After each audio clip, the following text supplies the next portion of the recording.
Forgive me, my loves, but I'm sure that you've heard people talking about this film any number of times. I'm sure that you've heard commentaries and podcasts and interviews and documentaries aplenty. I'm sure you've read numerous articles that dissect it minutely, both academic and popular.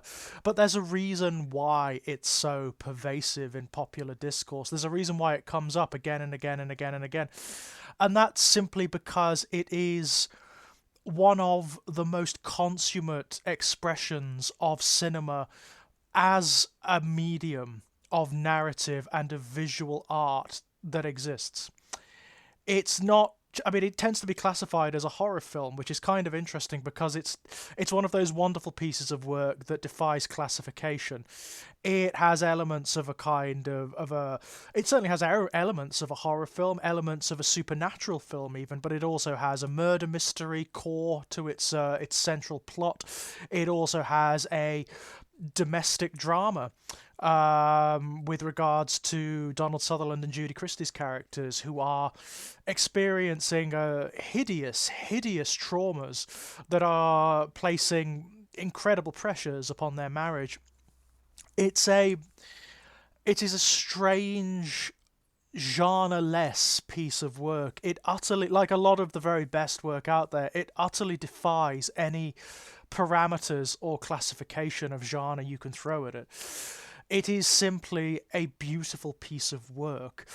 What makes it work? What makes it so good? Well, it's because it is consummately aware of how cinema works. It's simply aware of how visual storytelling occurs, how to tell story through framing and composition and camera movement, how cinema serves to tell story in a very subtle way through signifiers and impressions and symbols, and what's so good about it is that it doesn't draw attention to that fact.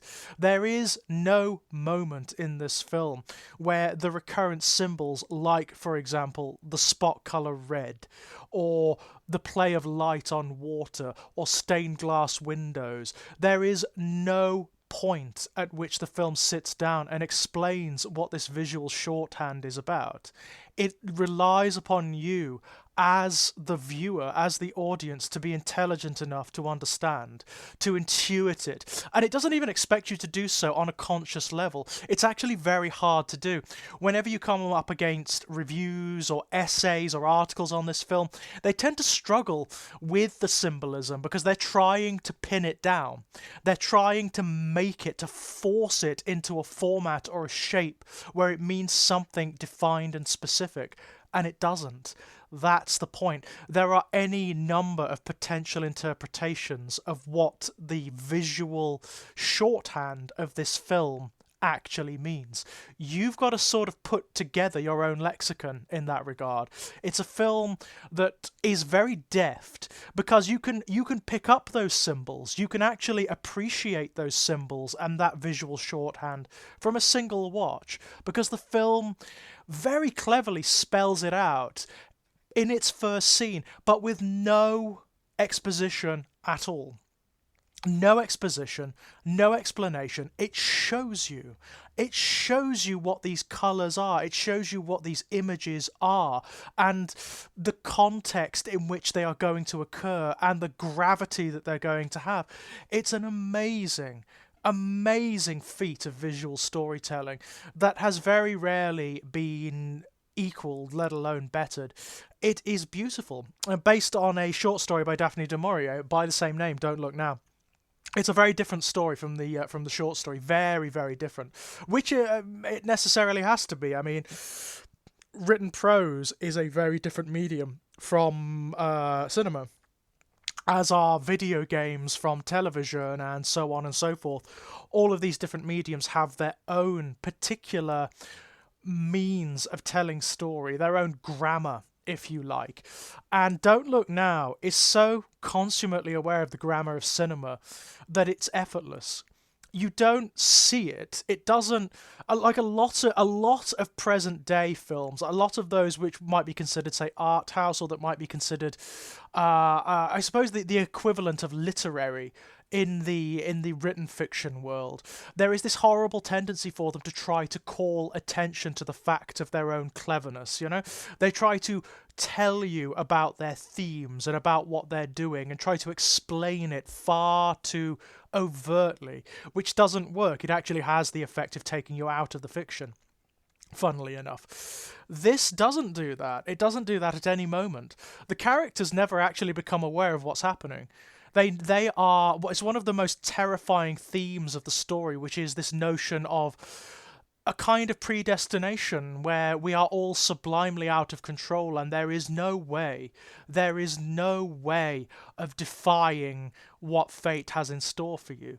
That's one of the more horrible elements of the film, actually. There is nothing you can do in the universe that this film sets up. You are out of control. The contexts in which you operate are so strange and so bizarre you can't even perceive them, and we just scurry through this very cold, emotionless universe that ultimately brings us to tragedy and atrocity, it seems, in this film.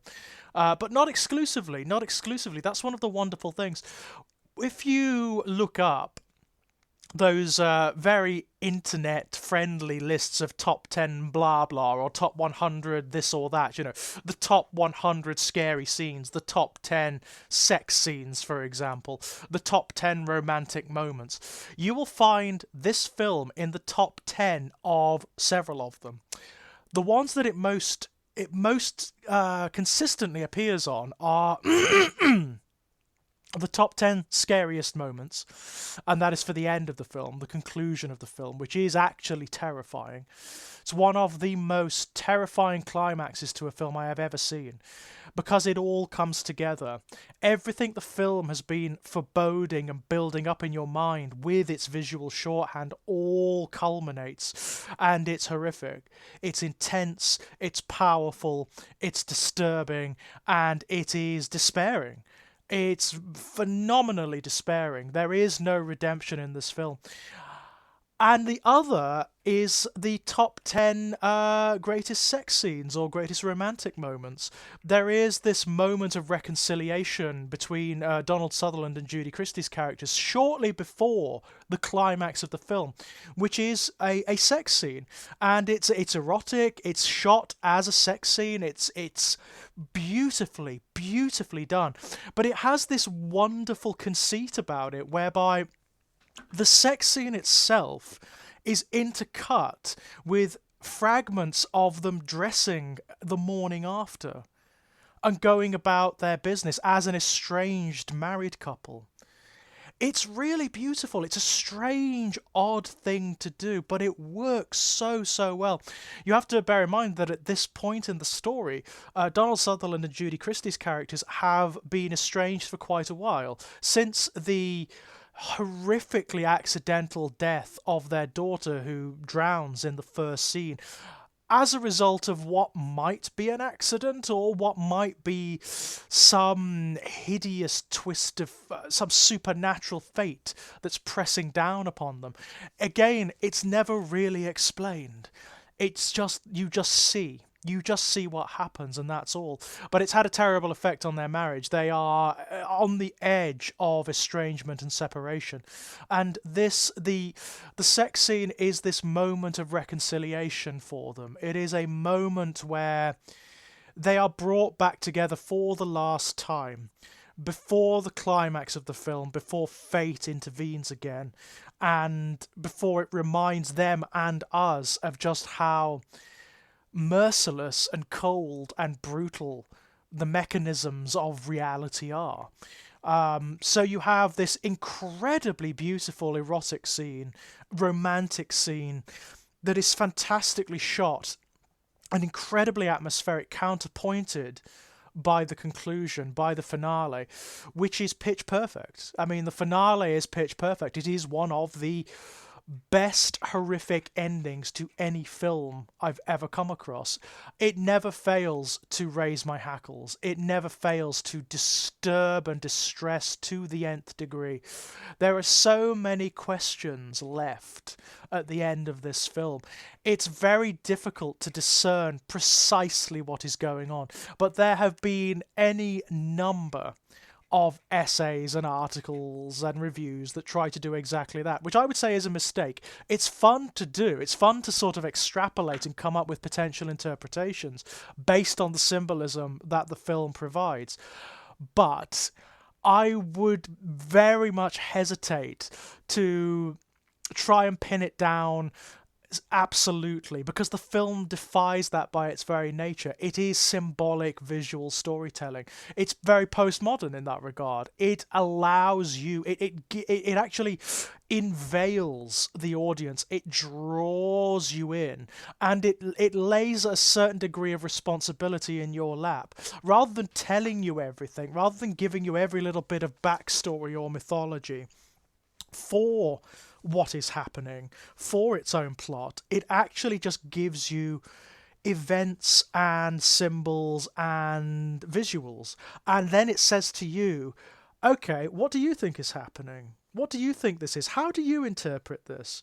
As a result of that, no two people come away with quite the same explanations or impressions in their heads.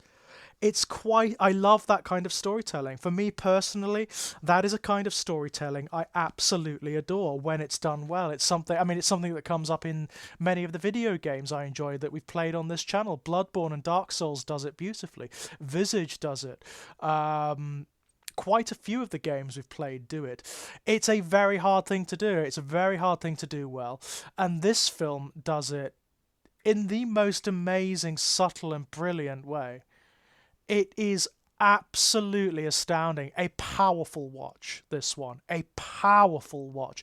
It's difficult. I mean, I remember watching it for the first time. I was a student at university, and I'd heard of this film a lot, but it was never on the television. It was never available on VHS or whatever. So it was really difficult to get up until the advent of A, the internet, and B, DVD. And it had a release, like the early 2000s on DVD, alongside another film which I absolutely love, which is The Wicker Man, the original Wicker Man. I went and bought them both. I'd never seen either of them, but I was an avid fan of horror, obviously an avid fan of horror films, and a student of fiction at the time. I was studying literature, fiction, cinema, in all of its various forms for my degree.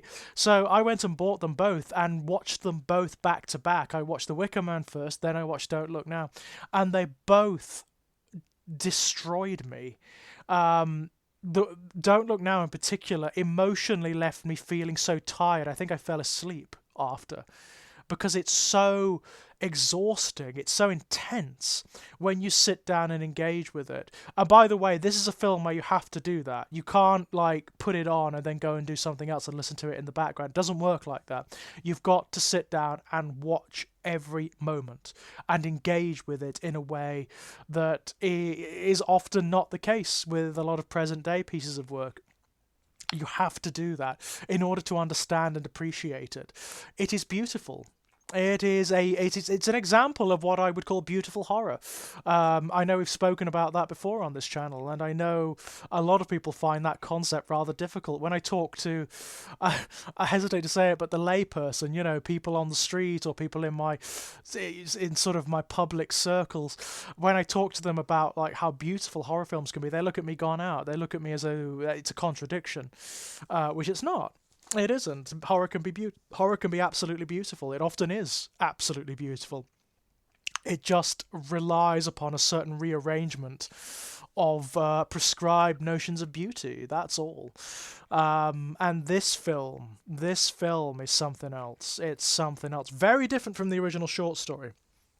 Very different. Similar situation, similar characters, but the short story explains absolutely what is happening. Whereas this doesn't.